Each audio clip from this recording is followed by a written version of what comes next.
Hello everyone, আসসালামু আলাইকুম। Welcome back to my channel. সবাইকে রমজানের শুভেচ্ছা। যেহেতু রোজা চলে এসেছে, তো আমরা কিন্তু সারাদিন রোজা রাখার পরে একটু মজার খাবার খেতে সবারই খুব ভালো লাগে। তো সেটা যদি স্বাস্থ্যকর উপায়ে তৈরি করা হয় তাহলে তার কোনো কথাই নেই। তো আজকে আমি তোমাদের সাথে একটা দারুণ রেসিপি শেয়ার করবো, সেটা হচ্ছে ডিমের চপ। অনেকে এটাকে ডিমের ডেভিলও বলে থাকে। তো এই ডিমের চপটা খেতে যেমন দারুণ তেমনি কিন্তু স্বাস্থ্যকর। তো চলো কথা না বাড়িয়ে মূল রেসিপিতে চলে যাই। তৈরি করার জন্য প্রথমে আমি এখানে নিয়ে নিয়েছি আলু। আমি এখানে হাফ কেজি পরিমাণ আলু সেদ্ধ করে নিয়েছি। এখন এই আলুগুলোকে আমি ভর্তা করে নেব। এজন্য আমি হাতের সাহায্যে খুব ভালোভাবে আলুগুলোকে ম্যাশ করে নিচ্ছি। ম্যাশ করা হয়ে গেছে। এখন আমি এর মধ্যে মশলা অ্যাড করছি। আমি এখানে হাফ চা চামচ করে দিয়েছি লাল মরিচের গুঁড়া, ধনিয়ার গুঁড়া, চাট মশলা, গরম মশলার গুঁড়া আর স্বাদ মতো লবণ। এখন এই উপকরণগুলো দিয়ে আমি এগুলোকে আবারও খুব ভালোভাবে মেখে নেব। এর মধ্যে আমি আরও দিয়ে দিচ্ছি সামান্য পরিমাণে গোলমরিচের গুঁড়া। এখন আমি চুলায় চলে যাব। এখানে আমি একটি প্যানে দিয়ে দিচ্ছি সরিষার তেল। আমি এখানে 2 টেবিল চামচ সরিষার তেল দিয়ে দিয়েছি। তেলটা গরম হয়ে গেলে এতে আমি দিয়ে দেব 1 কাপ পরিমাণ পেঁয়াজ কুচি আর সাথে কিছু কাঁচামরিচ কুচি। এখন আমি এই তেলের মধ্যে পেঁয়াজ আর কাঁচামরিচটাকে ভেজে নেব। তো পেঁয়াজ আর কাঁচামরিচটা যখন এরকম ভাজা হয়ে যাবে, দেখতে পাচ্ছ এই পর্যায়ে হচ্ছে আমি যে ভর্তাটা তৈরি করে রেখেছিলাম সেটাকে এর মধ্যে দিয়ে দেব। তো ভর্তাটা দিয়ে দেওয়া হয়ে গেলে আমি এটাকে খুব ভালোভাবে পেঁয়াজ আর মরিচের সাথে মিশিয়ে এটাকে আরও 3 থেকে 4 মিনিটের মতো আমি ভেজে নিয়েছি। তো যখন এরকম ছাড়া ছাড়া হবে প্যান থেকে তখন বুঝতে হবে হ্যাঁ ভর্তাটা হয়ে গেছে। এখন আমি এটাকে চুলাটা বন্ধ করে দিয়ে ঠান্ডা হওয়ার জন্য ওয়েট করব। এর মধ্যে আমি ডিমগুলো রেডি করে নিচ্ছি। তো এখানে আমি একটা ডিম নিয়ে নিয়েছি। কিছুটা গোলমরিচের গুঁড়ো দিয়ে ডিমটাকে ভালোভাবে ফেটিয়ে নিয়েছি। এখন আমি এর মধ্যে দিয়ে দিচ্ছি হাফ চা চামচের মতো কর্নফ্লাওয়ার। আমি আবার কর্নফ্লাওয়ারটাকে খুব ভালোভাবে মিশ্রণের সাথে মিশিয়ে নিয়েছি। যেহেতু ডিমের চপ তৈরি করবো, তো এখানে আমি নিয়েছি ডিম। আমি 6টা ডিম নিয়ে নিয়েছি। তো প্রথমে আমি একটা ডিম নিয়ে এভাবে মাঝখান থেকে কেটে নিচ্ছি। তো দেখতে পাচ্ছ আমি এভাবে চপগুলো তৈরি করব। আমি এভাবে মাঝখান থেকে একটা কাটা দিয়ে তৈরি করব।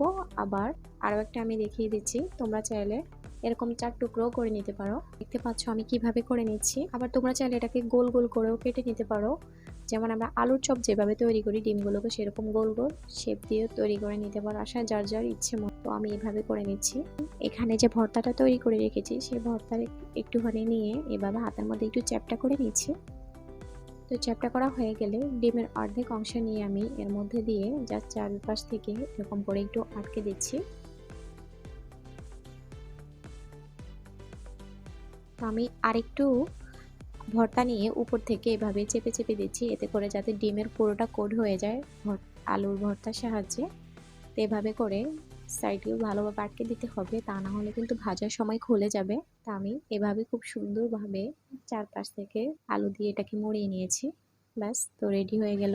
তো আমি কিভাবে করে নিলাম সেম ভাবে সবগুলো চপ তৈরি করে নেব। চপগুলোকে আমি প্রথমে এভাবে ব্রেড ক্রাম্বসের মধ্যে গড়িয়ে নিচ্ছি। তারপরে আমি এটাকে যে ডিমের মিশ্রণটা তৈরি করে রেখেছিলাম সেটার মধ্যে দিয়ে একটা কাঁটা চামচের সাহায্যে এটাকে ডিমের মিশ্রণের মধ্যে খুব ভালোভাবে ডুবিয়ে নিচ্ছি। তোমাদের কাছে যদি ব্রেড ক্রাম্বস না থাকে সেক্ষেত্রে তোমরা টোস্ট বিস্কিটের গুঁড়াটাও ইউজ করতে পারো। আমি এটাকে উঠিয়ে আবারও ব্রেড ক্রাম্বসের মধ্যে খুব ভালোভাবে কোট করে নেব।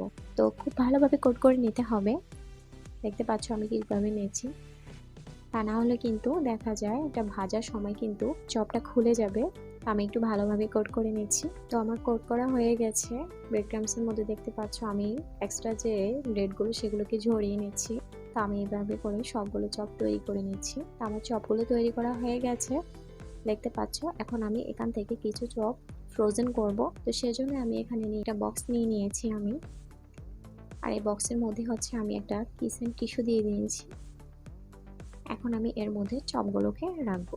এই চপগুলোকে কিন্তু ফ্রিজে রেখে সংরক্ষণ করা যেতে পারে প্রায় 1 মাসের মতো। যখন প্রয়োজন হবে তখন এগুলোকে নামিয়ে ভেজে নিলেই হবে। অবশ্যই ডিপ ফ্রিজে সংরক্ষণ করতে হবে, এতে করে রমজানে আমাদের সময়টা অনেকটাই বেঁচে যায়। বাকি চপগুলো আমি ভেজে নেব। আমি চুলায় একটি প্যানে পর্যাপ্ত পরিমাণে তেল দিয়ে দিয়েছি। তেলটা গরম হয়ে এলে আমি চপগুলো দিয়ে দিচ্ছি। আমি একে একে সবগুলো চপ দিয়ে দিচ্ছি গরম তেলের মধ্যে। এভাবে আমি চপের উপরে তেলটা দিয়ে দিচ্ছি যাতে করে ব্রেড ক্রাম্বসগুলো খুব সহজে আটকে যায়। এই চপগুলো আসলে খুব বেশি সময় নিয়ে ভাজার কিছু নেই, যেহেতু এখানে সেদ্ধ হওয়ার মতো কিছুই নেই, সব কিছুই সেদ্ধ করাই আগে থেকে। তো আমি এটাকে জাস্ট উপর থেকে একটা কালার নিয়ে আসবো। এভাবে কিছুক্ষণ ভেজে নেওয়ার পর আমি এগুলোকে একটু উল্টে দেব। এই পর্যায়ে চপগুলোকে আমি উল্টে দিচ্ছি। তো আমি অপর পিঠটাকেও অল্প কিছুক্ষণের জন্য ভেজে নেব। তো যখন আমার চপগুলো এরকম কালার চলে এসেছে, তার মানে আমার চপগুলো হয়ে গেছে। এটা কিন্তু এখন উপর থেকে মুচমুচে হয়ে গেছে, দেখতে পাচ্ছ কত সুন্দর হয়েছে কালারটা। এখন আমি এগুলোকে নামিয়ে একটা কিচেন টিস্যুর মধ্যে নিয়ে নিচ্ছি। তো আশা করি রেসিপিটি তোমাদের কাছে ভালো লেগেছে। যদি ভালো লাগে তাহলে একটা লাইক করতে যেন ভুলো না। আর যারা আমার চ্যানেলের সঙ্গেই আছো তাদেরকে অসংখ্য অসংখ্য ধন্যবাদ। আর যারা এখনও সাবস্ক্রাইব করোনি তারা সাবস্ক্রাইব করো এবং পাশে থাকা বেল আইকনে ক্লিক করে অল নোটিফিকেশনটি অন করে দিও। এতে করে আমার রেসিপির নিত্য নতুন আপডেটগুলো তোমাদের কাছে পৌঁছে যাবে। তো আজকের মতো বিদায় নিচ্ছি। আল্লাহ হাফেজ।